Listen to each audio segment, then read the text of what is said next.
Thanks for joining us on another episode of the Dockhouse Rugby Show. Only it's slightly different this time round because this is a Dockhouse Rugby Show special. Our guest for today, and we're going to talk about something that's probably just outside the sphere of rugby league, though he has a great knowledge of the sport. You'll have seen him in the 80s on your TV screens as a TV presenter, a sports pundit, and the voice of football and rugby league. It's the one and only Mr. Elton Welsby.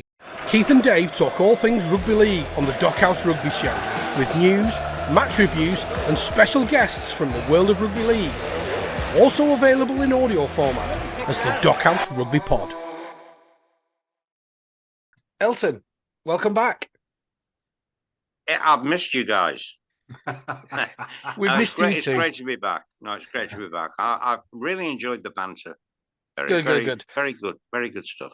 So today we're going to talk about something that's very, very close to 2 out of 3 of us' hearts. And that is Everton Football Club.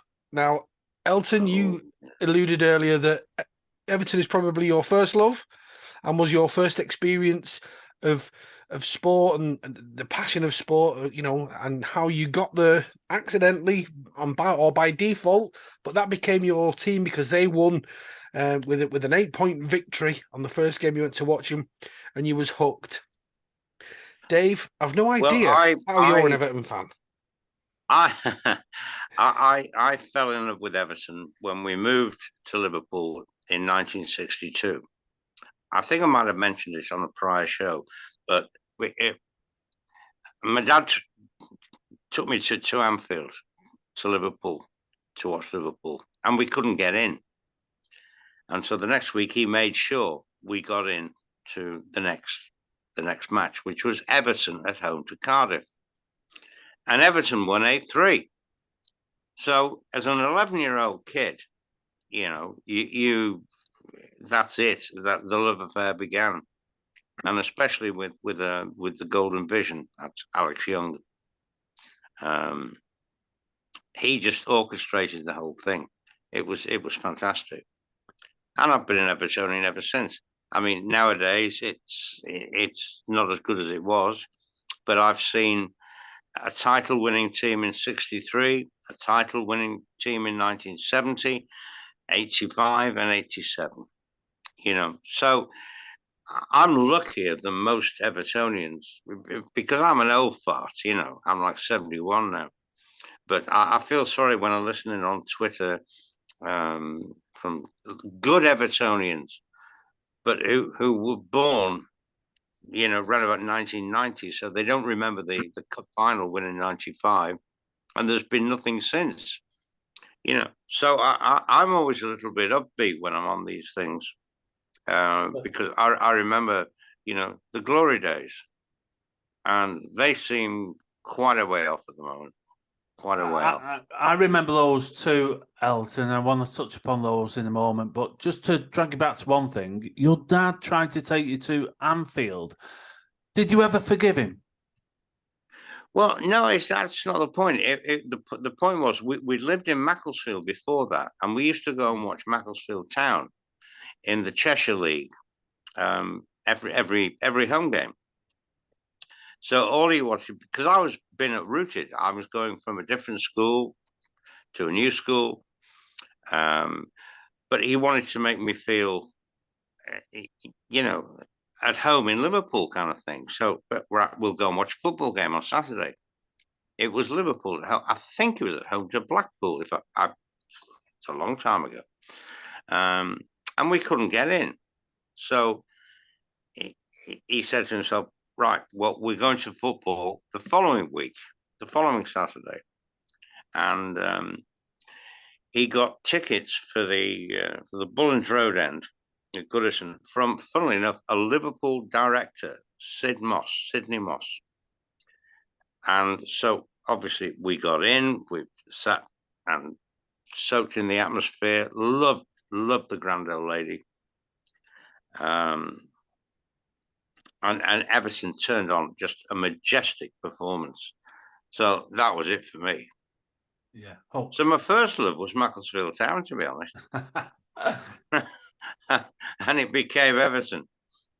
Well, I'm glad it became Everton, Elton, and you mentioned earlier about some of the league winners there in the mid-80s. That's my kind of first memories as a young teen, really, in those times. And we had a great team in the mid-80s. You were commentating and presenting around that time.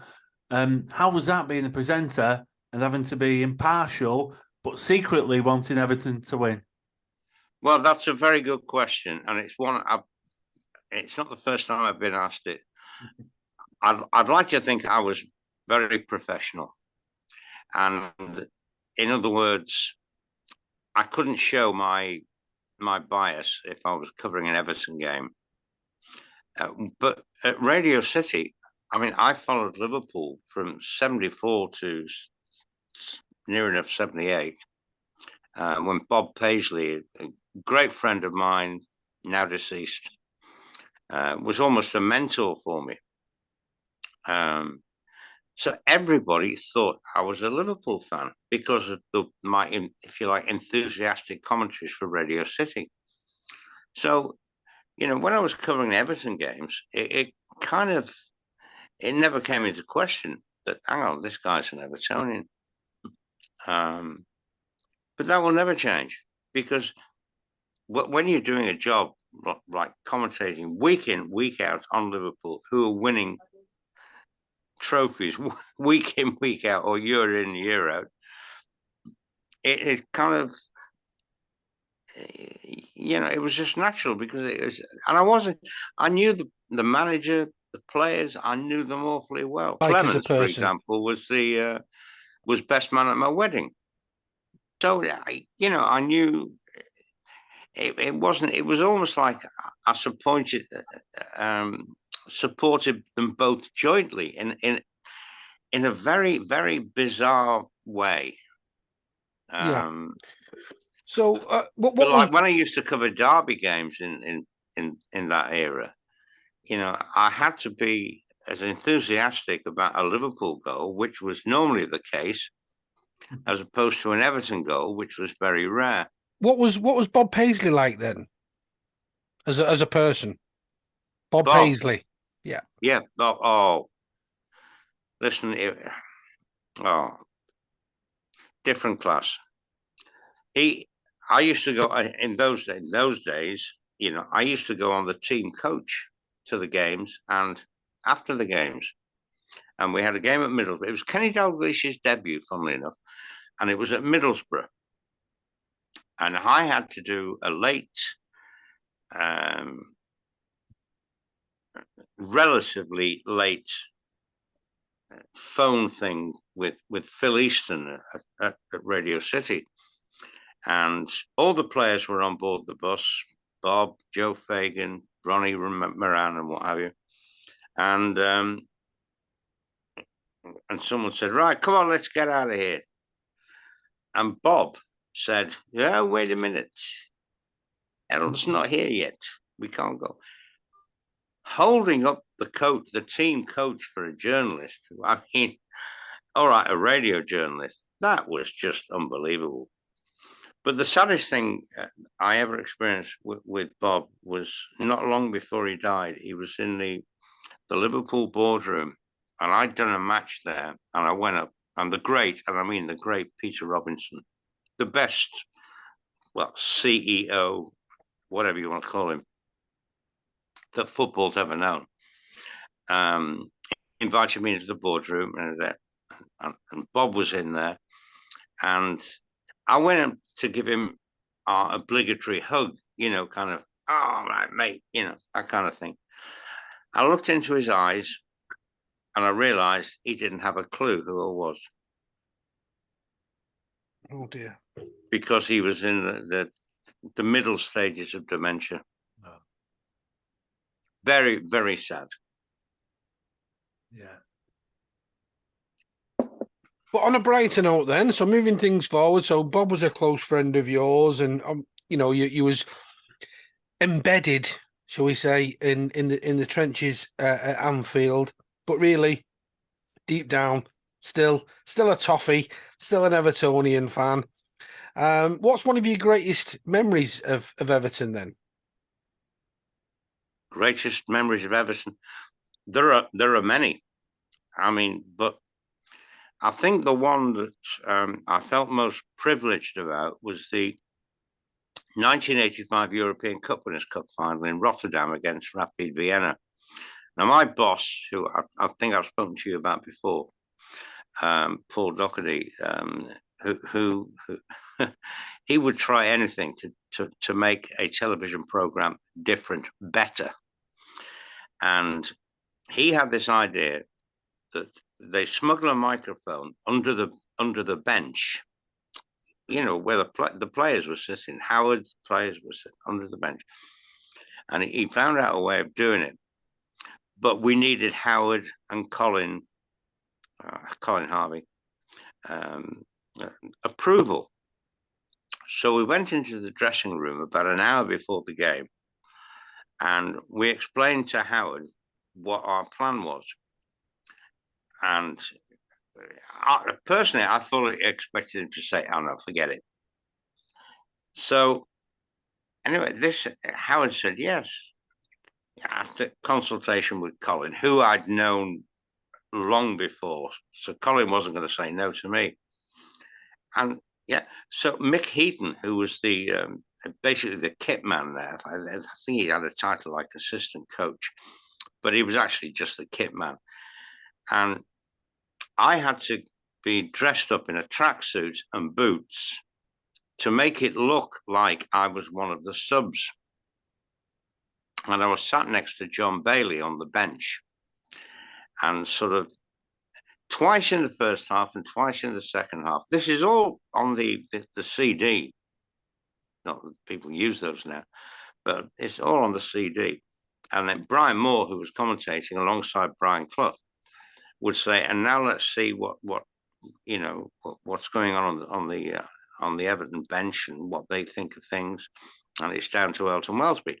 And I'd be sitting there, and I didn't hear Brian say that because communications in those days weren't as they are now. And so my boss, Paul, would drop a white hanky. So I couldn't hear Brian. All I said was, "Thanks, Brian. Yeah, John Bailey is with me. John, how are things going? Are we comfortable?" Well, not are we. I couldn't say that. Are you feeling comfortable with the way things are going? And, he replied, and then, it was back to Brian. And that happened twice in the first half, twice in the second half. Now, at the end of the game, which we'd won 3-1 and comfortably, I took this microphone, unbeknown to UEFA. UEFA would have cut the wires. They didn't like things like this in those days.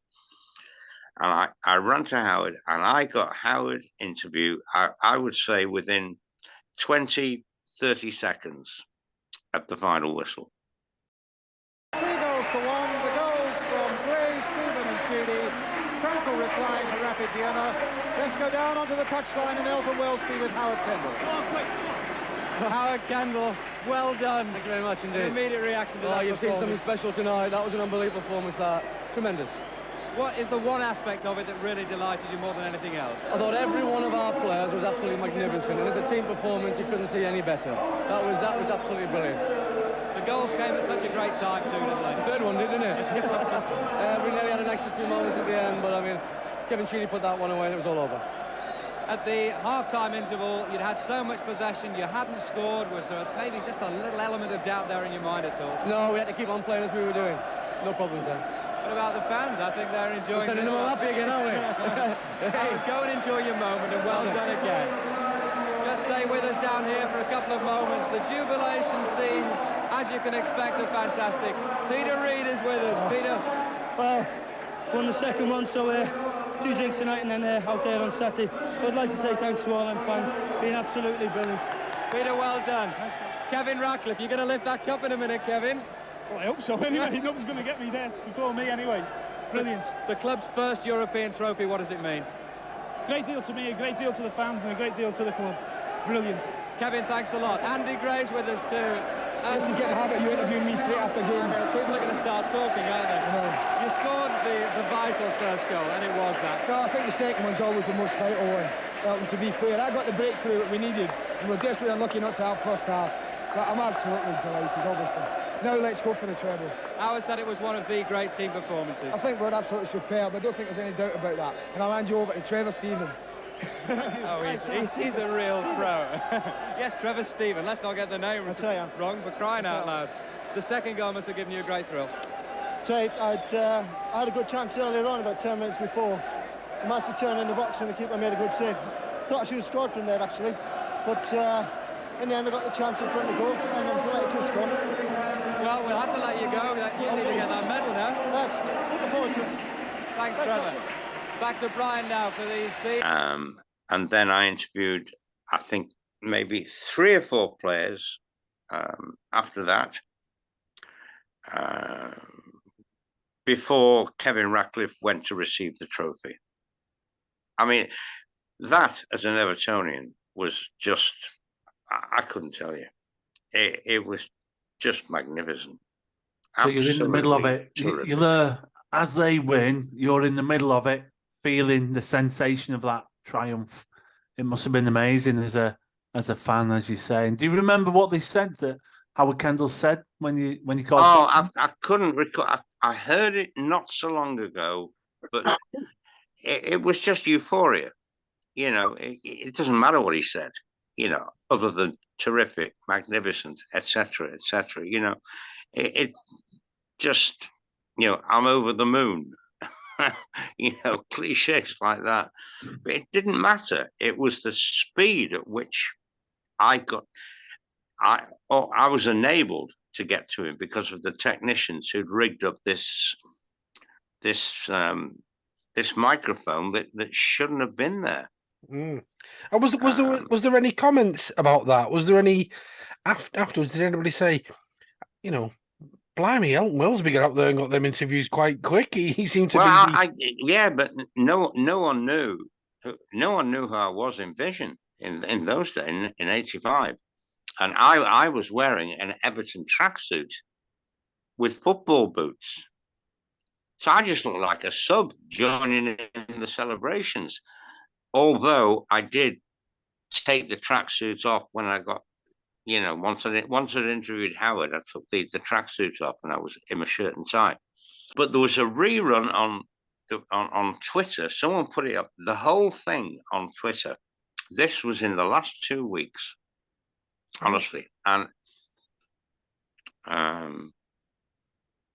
Andy Gray was who remains to this day. We speak because he works in Qatar now with my son Christopher. Right. And when I sort of loopholed Andy to say, yeah, come on, interview you now, kind of thing, he just came up and gave me a bear hug, which I could hardly breathe. You know, I forget the names of I think I interviewed 3 of after I interviewed Howard, which I got to straight away, literally. Final whistle, I picked up the mic, legged it to the other end of the bench. Probably took me 10 seconds. Howard, what a great result, you know, that kind of thing. But it will go down. I'm not bragging because it was my boss that sorted it all out. But it will go down as the quickest after-match interview in the history of football. I guarantee you that. It's never been that quick. I know that now on Sky, with Premier League coverage on Sky, so you see the manager's handshake, and that you might get an interview a couple of minutes. You might get an interview a couple of minutes later. It's usually longer than that. But never, you know, in a major European final back in the 80s, to interview the manager, you know, 10 seconds after the final whistle. I mean, that is a world record. Believe me. Yeah. Are you glad that you commentated in that day, in that decade, or would you prefer to be working now where they've got much more technical and screens and videos and so on? Or were you happy doing it in the 80s? I thoroughly enjoyed my time in radio and television. I thought football was more straightforward, you know, which is probably pretty good from my point of view because I could understand it better. I mean, now the offsides and the handballs and VAR. I mean, I can't distinguish it. You know, Yeah, driving potty. It's making the game very complicated, and it is actually a very simple game. You pass to your teammates as often as you can, and then hopefully score a goal. I'm with you there. I agree, Elton. That was a fantastic Everton team in the mid-80s, won the Cup Winners' Cup final. And they won the league, I think, a couple of years after that. But then they started to drift away. What do you think? Why did it come to an end? Howard Kendal moved on. We had Colin Harvey take over. He was highly respected. He came in with a lot of respect from the players about his coaching ability, but it didn't quite work out, and we ended up losing some players. We couldn't play in Europe. That a lot of people say that's the reason we lost. Trevor Stephen and Gary Stevens went. Where do you think it went wrong, Elton?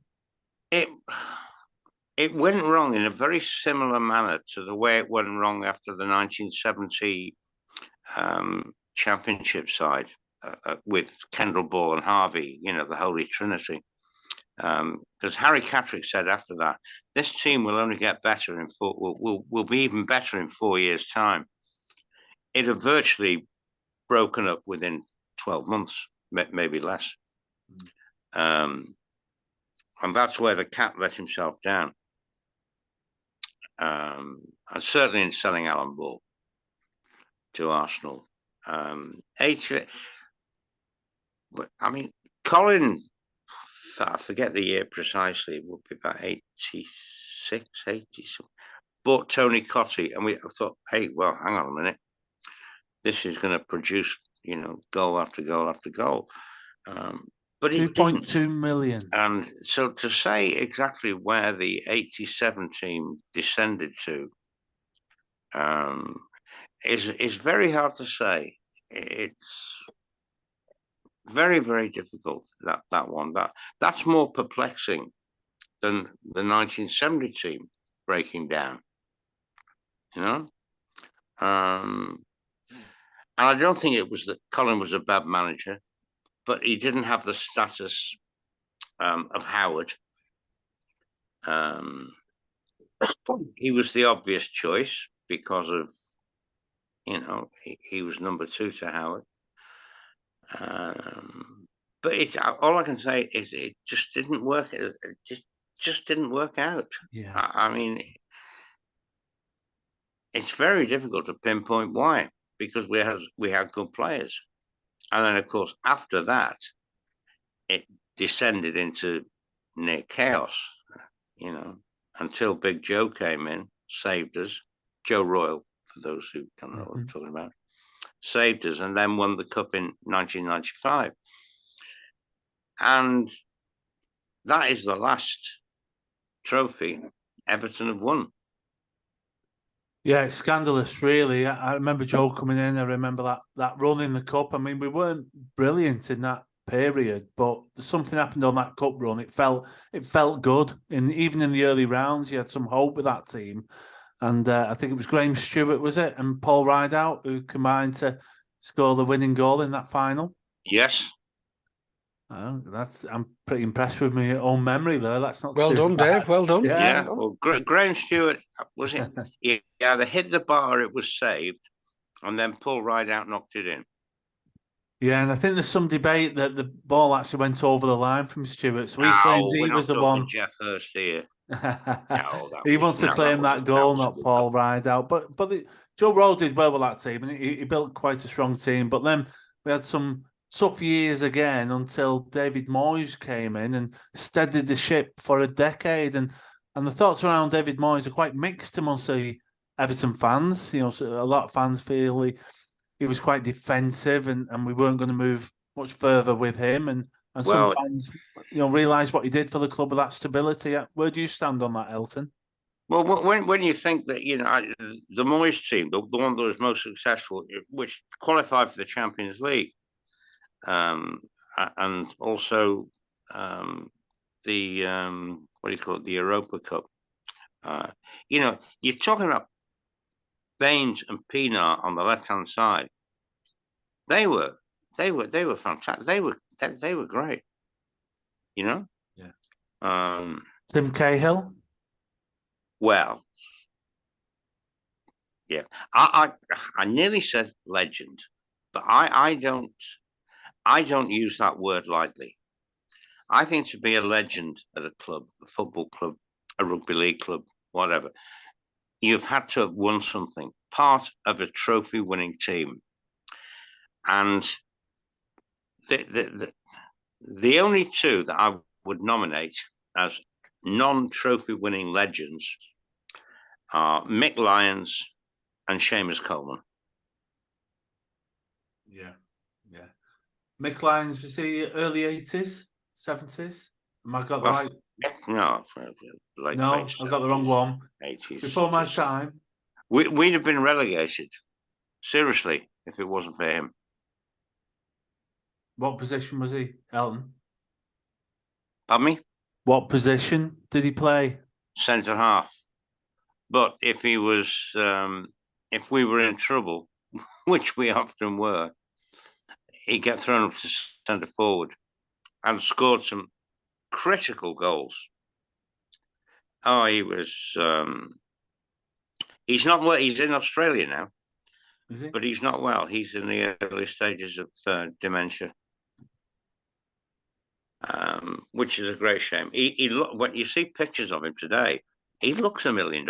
Honestly, he looks absolutely superb. But he's not. You know, he's not right. That's a shame. That's a real shame. And so jumping forward a bit to the modern era, we've had several managers over the last 6-7 years. Marco Silva, Carlo Ancelotti, Big Sam, Frank Lampard, and currently Sean Dyche, Rafa. The Dutch guy, who played at was it Barcelona and managed there. So we've had quite a few. Out of those recent managers, or shall we say post David Moyes, who do you think's the best manager out of that bunch? Well, I wanted Sean Dyche before Ancelotti, but when you go to Carlo Ancelotti, one of the greatest managers in the history of football, you can't say, "Oh, I prefer Sean Dyche, the guy at Burnley." You can't. So you back off and say, "Great, we've got Carlo Ancelotti." Then before Rafa Benitez, I wanted Sean Dyche, but we got Rafa.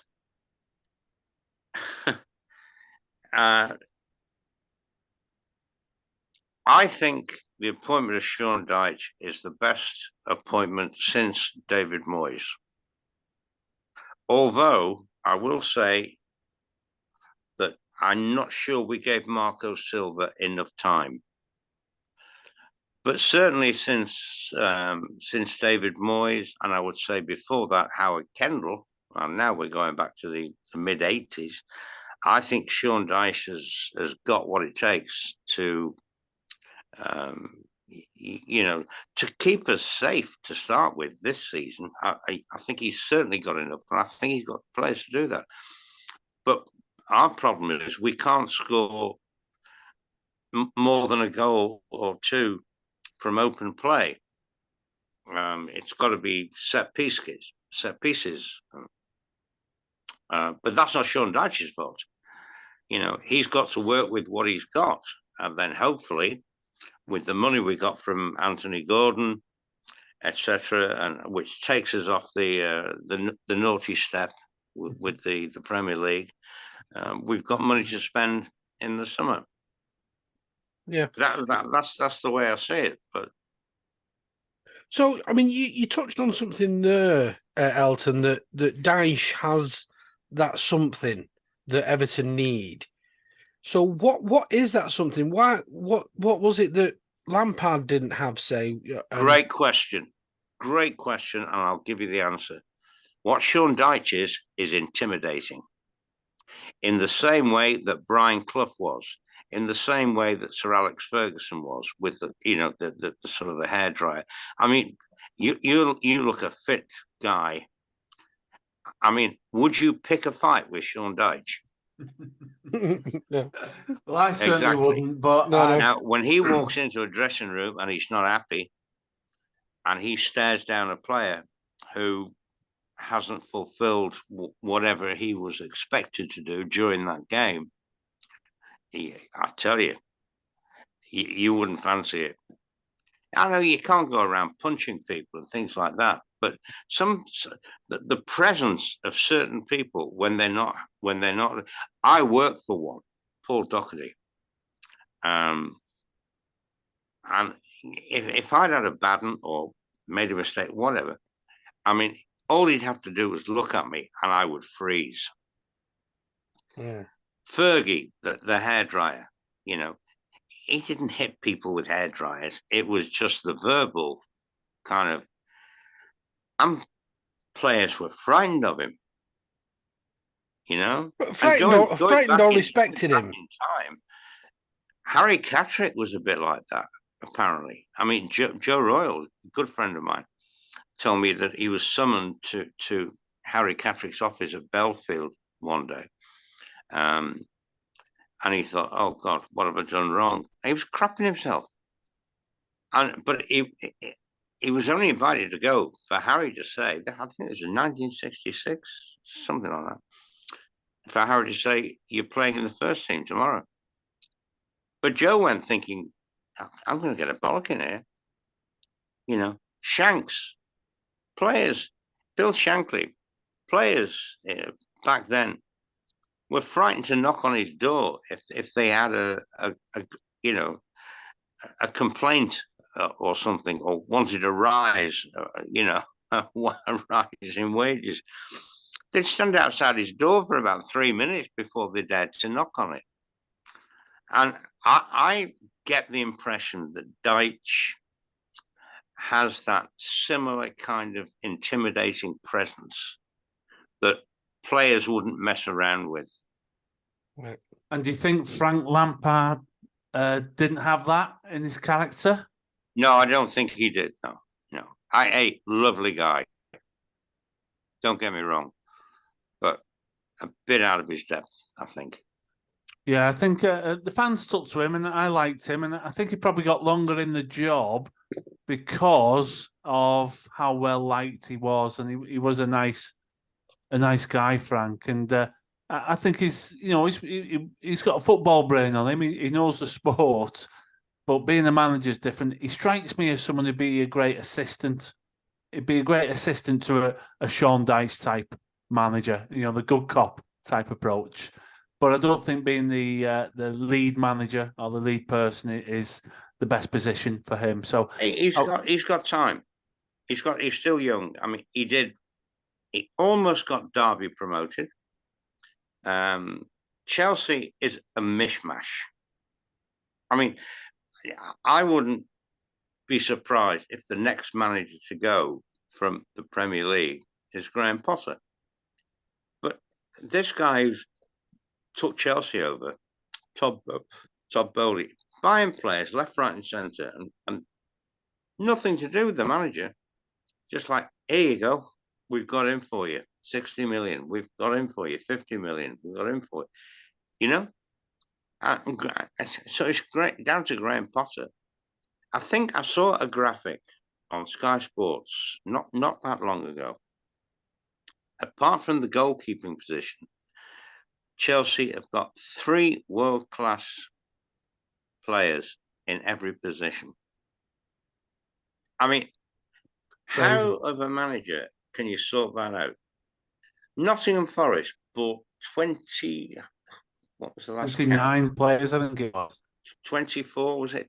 25? It was more, but certainly Something like that. 20 something, yeah. How is Steve Cooper meant to manage that?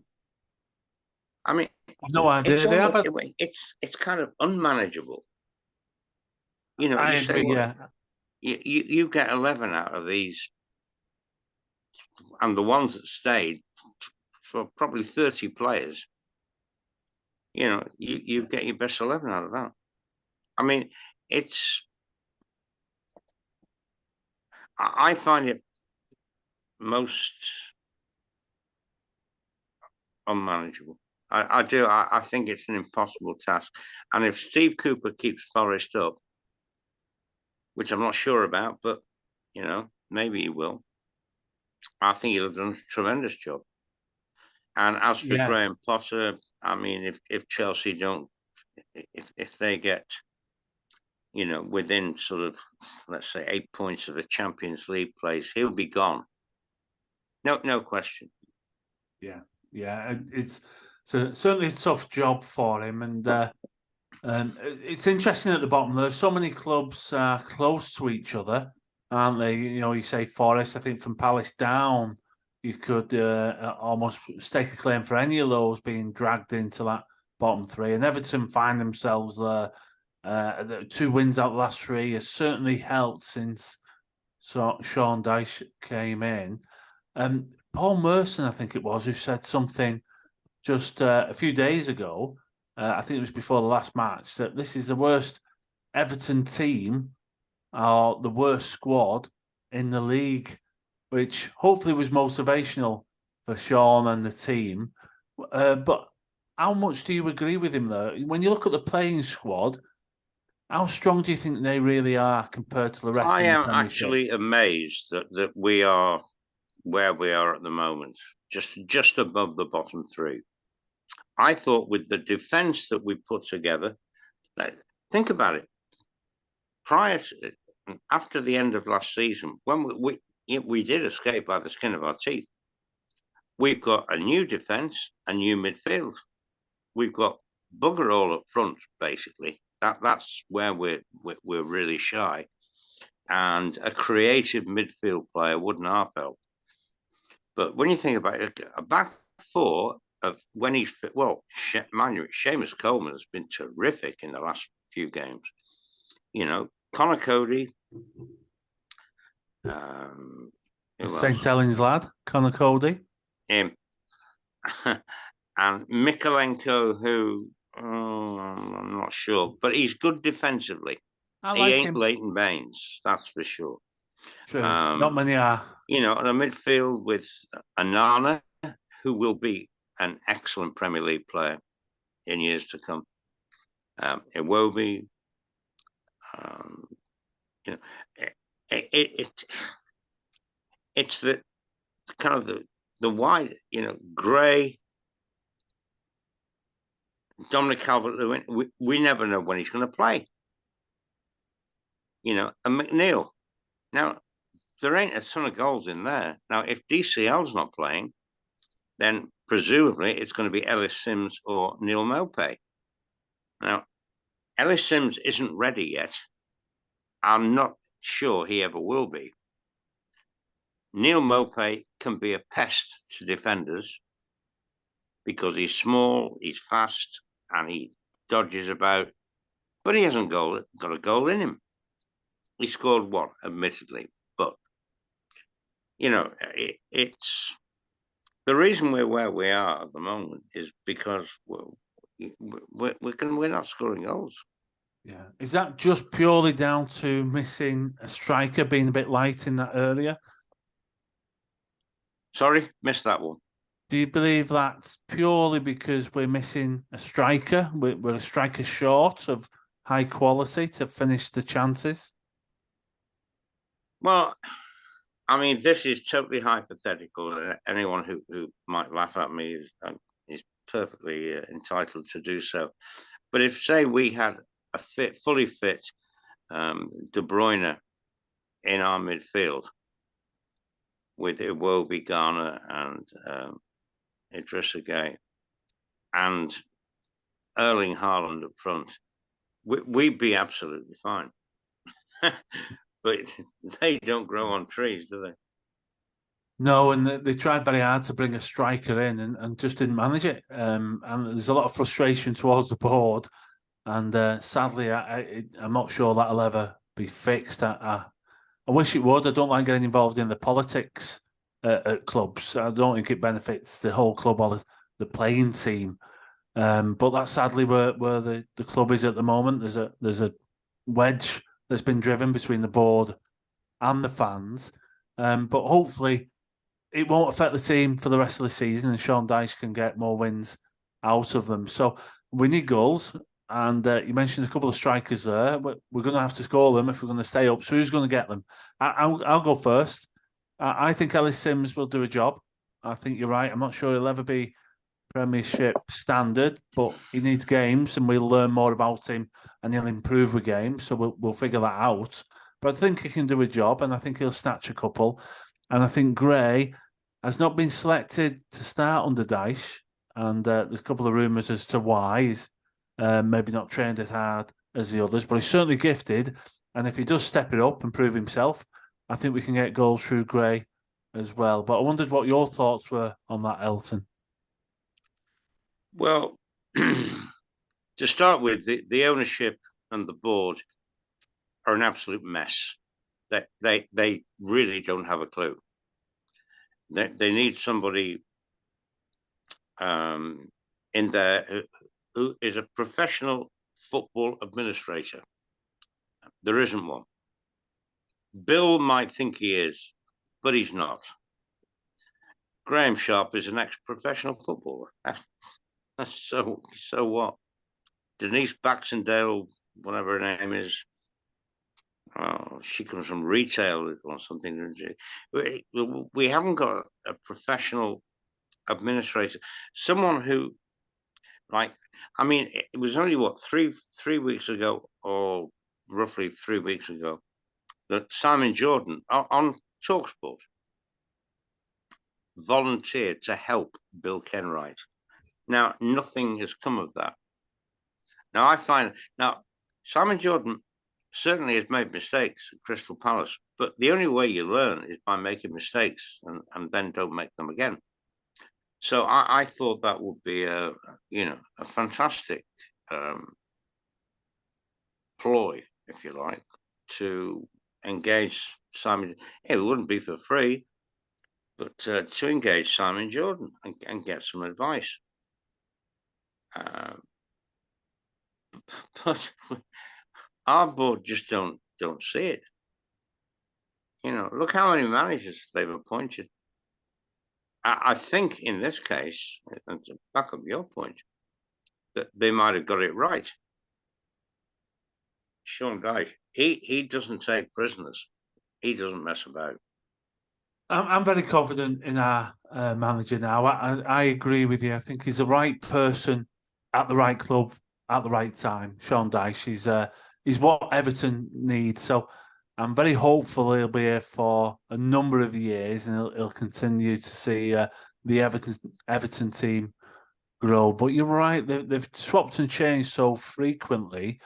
Maybe not giving coaches long enough. Marco Silva potentially one of those who maybe we could have stayed with a little bit longer. Frank, who was everyone liked, but wasn't getting the team to play. So, you can't just put someone in because they're well liked. You've got to get a result from them. But how's Sean going to get the goals? How's Sean Dyche going to set the team up to get those goals? Crikey. If I could answer that question, I'd be the manager and Sean Dyche wouldn't. Or I'd be alongside him in a number 2 role. I really don't. Well, he watches this show. It all hinges on whether Dominic Calvert-Lewin is fit. I'm not saying he's the greatest centre forward in the world. Far from it. But he does hold the ball up well. He does head the ball well. He's very good in defensive situations too. But that's not really the point. We're talking about goals.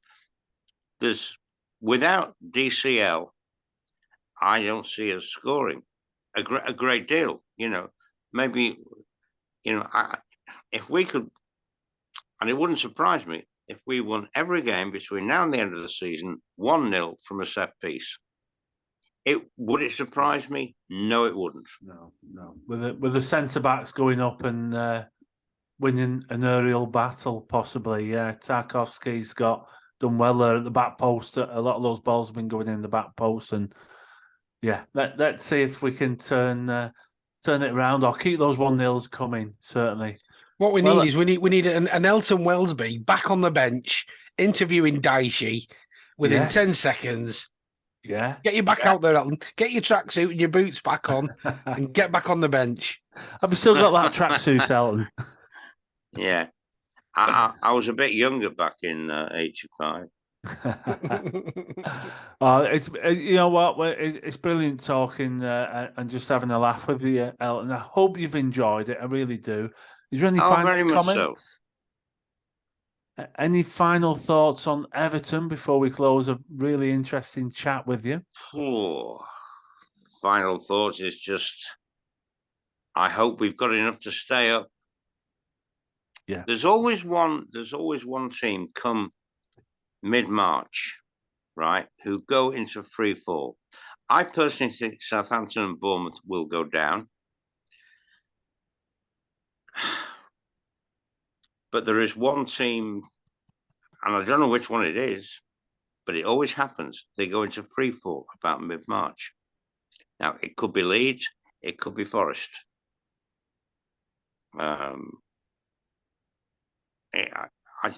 don't know. I mean, I'm not Mystic Meg, but I think, and I don't know whether this is my heart ruling my head, but I think Everton will survive. Yeah. I think the Premiership needs Everton to be in there. They don't deserve to be relegated. They need to be up there. With the new ground coming as well, the new stadium that's there, and we haven't touched on that really, but there's a lot of good things in the pipeline for Everton. There's a lot of good to come their way, and I think from a historic point of view, from a nostalgia point of view, from a sport point of view, that Everton should always be in the Premier. I don't think they should. Well, it's nice of you to say that, and nice of me to hear that, because I agree with you. The thing is, for those who were born sort of 1990, whatever, they don't realise how historically Everton are such a great club. They are, but we're running out of people who remember that. And Liverpool needs the derby. Well, the derby, that is, I mean, that's just predestined. That's predetermined. We don't win Merseyside derbies at Anfield. Yes, we did a couple of years ago, but down the years, since I've been supporting Everton since 1962, I'm not sure I could count on one hand how many derbies we won there. It's as we talked about previously, I hate watching Merseyside derbies. I do, but I hate it. And I hate watching Wigan against St Helens. I hate it. Yeah, stressful. Until the final whistle goes and it's gone our way, Yeah. It's very stressful, isn't it? And it's nice that people think we should still be in the Premiership, but of course that nostalgia counts for absolutely nothing. It doesn't give you points on the board, doesn't get you goals. The new stadium is a fantastic future for us, but it doesn't mean we're guaranteed to stay in the Premiership. So we've got to we need to stay in. Basically because of Bramley Moore. You can't have a championship thing there. It's going to be one of the best stadiums in Europe when it's complete. Yeah, you can't be going there as a championship club. It's ridiculous. And so I'm saying it's my heart rather than my head that says we will survive. Yeah. Well, let's hope so. And if we do, we'll get you back on the show in the summer and we'll celebrate heading into a new season, another season in the Premiership. Have you enjoyed it, Keith? It's been a bit different. Well, I'm a Liverpool supporter, and I've watched the Air Turn Blue tonight. I mean, that's what we might call this show, watching the Air Turn Blue. Now you tell me.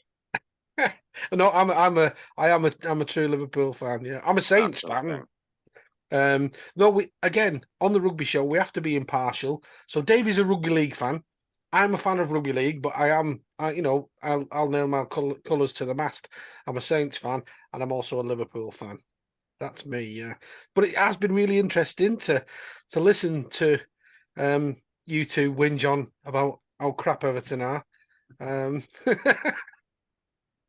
Hey, I'm joking. No, it has been interesting. Gobshites. It's been great to listen to it because I do have one eye on football, and it's been interesting to see your point of view, and your thoughts on it. I know you're big in the Twitterverse, Elton. You're quite vocal. You're quite not afraid to speak your mind and get into quite a few topics and debates about football and Everton. Sorry. No, that's all right. About football and Everton. So, it's been great to hear your side of it. It gives Dave a chance to talk about Everton as well. So, yeah, I've enjoyed it. Very much, Alan. I've really enjoyed it. It's been fantastic. Thanks for watching the Dockhouse Rugby Show with our special guest, Elton Welsby. And tonight you've watched the Dockhouse turn the air blue. Don't forget, after tonight's show, leave your views in our comments section. We'd love to hear from you. The Dockhouse Rugby Show is proud to support the Teardrops Homeless Charity. Teardrops, supporting your community. Keith and Dave talk all things rugby league on the Dockhouse Rugby Show, with news, match reviews and special guests from the world of rugby league. Also available in audio format as the Dockhouse Rugby Pod.